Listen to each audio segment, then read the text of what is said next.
By the way, Pxie, as a progressive who's loudly said you're never going to vote for Trump, are you voting for Biden or are you voting against Trump? There are specific actions that Biden has taken that I personally enjoy or like. Right now, I'm definitely more on the voting against Trump side of things. That's not to say I don't like anything Biden has done, but and we'll get into this later, but basically when it comes to like the threat of democracy or when it comes to this idea of like, oh, who do I think is more dangerous to be in power, I'm definitely more leaning towards the side of like Trump is that danger. What's the most concerning thing that you say is a threat to democracy? What concerns you the most? I think it's because after the election, there were certain actions that he took that made me think like, oh no, like he's really not for real free democracy. One of those is, for example, when he called the Georgia like elected basically and was saying like, oh, you know, can you find me like 11,807 votes, one more than like what we currently have or whatever, so we could win. So to me, that's like a clear example, and this is a recording, we could like even find it, of, hey, this guy doesn't care about like the electoral process. So just things like that, items like that. Can I interject something? Yeah, I mean, and I'm focused on local elections. People don't realize the significance of local elections in your everyday lives. Yeah. So I'm not arguing for Trump here, but I just want to add something. There is no bigger threat to our democracy than making people's voices not heard on a ballot, and the mere distractions there and the what's been enacted to try to keep a person off of a ballot to hear the voice of our constituents nationally, for me, that's a problem. Yeah. And I'd love to hear your thoughts on that. Yeah, I mean, to my understanding, basically, when it comes to that, the states themselves are the ones essentially saying like, oh no, we don't want him on the ballot. Personally, I agree with you. I think he should still be on the ballot either way. But to me, that's like, okay, that's like a state problem. That you're right, there are certain states that are not being as democratic as they should be. However, like when I think about things like in a federal level, that's where I feel like, oh, Trump is more of a threat. But basically, I agree with you on the sense of like states shouldn't say you can't be on the ballot. Well, let me pose a question for Linda and Toria right now. Did you see RFK's interview on Aaron Burnett, CNN? We can even probably pull up the image of it. So there was a couple of things they talked about. Regarding the state and the election, by the way, we saw that Colorado tried to take him off the ballot. The Supreme Court ruled 9-0. 9-0 that, you got to keep Trump on the ballot, right? By the way, Supreme Court approval ratings, like recent all-time highs, just because they're basically doing their job. So whether you like Trump or don't like Trump, what I always say is beat him in the game, not in the pregame, right? Shout out to our sports team out there with the mouthpiece. Beat him in the game. Don't try to eliminate him before the pregame. But RFK goes on Aaron Burnett, CNN, and he says the following. He says, both sides are using scare tactics. Republicans say if Biden wins, it's going to be the end of the republic. Democrats say that if Trump wins, it's going to be the end of the democracy. Neither of those things are true. Our institutions are enduring. He talks about the culture issues that are killing us, abortion, guns, border.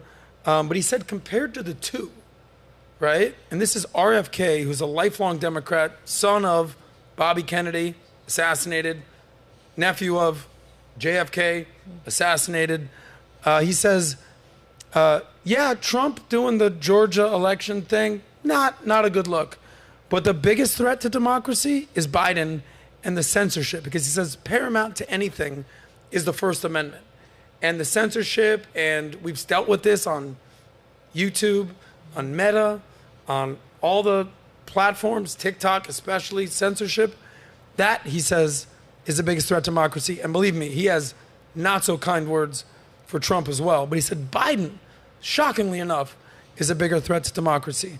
What do you think when you hear threat to democracy, Linda? The first thing that I will ask Pxie is, if Trump is such a threat to democracy, then why didn't he just end democracy the first term? You know, I see these liberals and they're always like, they're going to put gays in concentration camps and they're going to deport our brown people and like all these crazy things. And like, what happened to that? Why weren't gays in concentration camps? Why aren't they deporting all brown people? Like what did he do during his 4 years, that was a threat to democracy? And why didn't he end democracy then? I think the clearest example to answer that is basically January 6th, where... Which was a riot. It wasn't an insurrection. We all have guns. We all have guns. We have plenty of ammunition.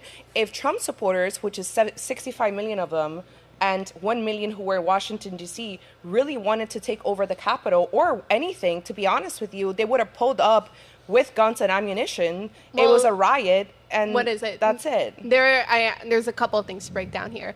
First of all, obviously not all Trump supporters are the same. Just because you try an insurrection doesn't mean that every single Trump supporter is going to try to do an insurrection. It wasn't an insurrection. I would say, second of all, it was an insurrection because specifically the whole point of it was to try to pressure Pence into using his power as a vice president to essentially overturn the electorate and nominate Trump as a winner, essentially. But that's not what an insurrection is. Yes, an insurrection is when you're trying to essentially overthrow the current government or the government in place. And you're going to throw the government with flagpoles and iPhone sticks? A lot of these people actually did come with some level of guns. A lot of these people did come with some level of like tactical measures on them, as well as like police gear as well. There was no guns allowed. I was in Washington, D.C. that weekend. There was no guns allowed within an entire radius. If they found 2 or 3 guns on people, over 1 million Trump supporters that were there. It wasn't 1 million. It was 2,000 people breaking into the Capitol. No, I'm talking about the amount of people that were in Washington, D.C. that day. It was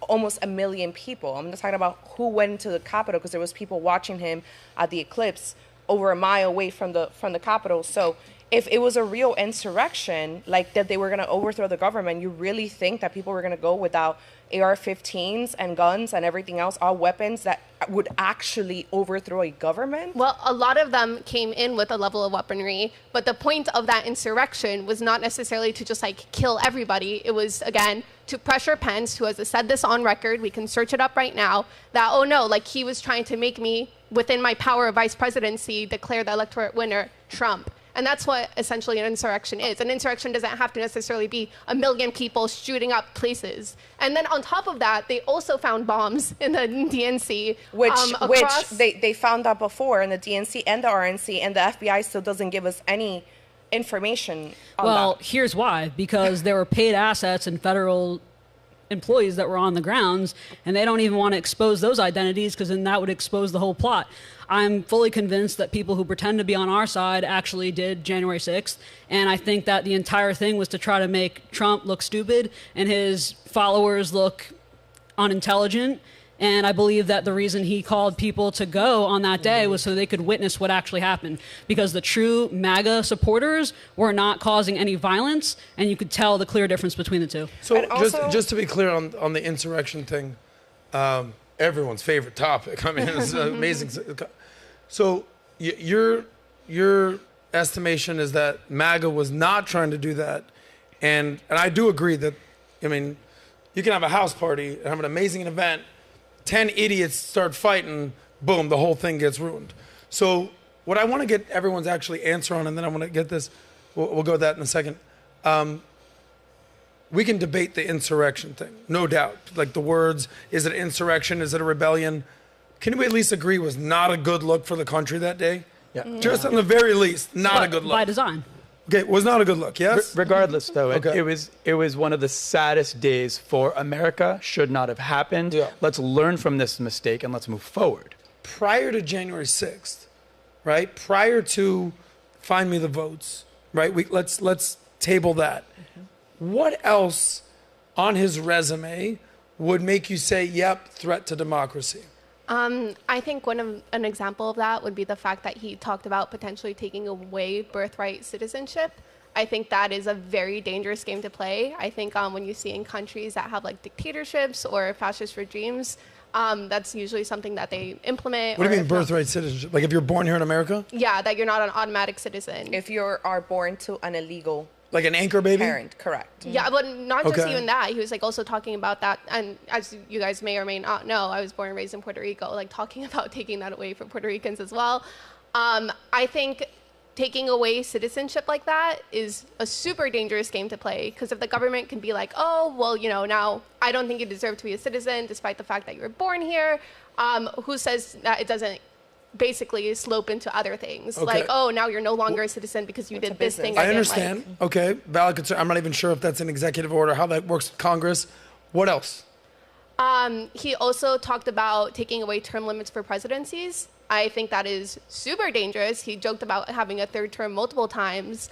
I personally feel really uncomfortable with that. I think having term limits for presidencies is super important to ensure that you don't have necessarily a forever president, or so they can't have enough time to do some trickery. Yeah, so but talking versus doing, like you're saying, he said. Well, Joe Biden also said that we were going to be bombed with F-50s if we got too crazy. So, but saying versus doing, like. Well, I think, what is it? Saying is a precursor to doing. What policies did he pass that were a threat to democracy? Well, there's a couple of things, like in this sense. I think we should not diminish talking about things because that's a precursor of action, right? Throwing this out there, seeing how much support you can get when it comes to these policies is what you do like right before then.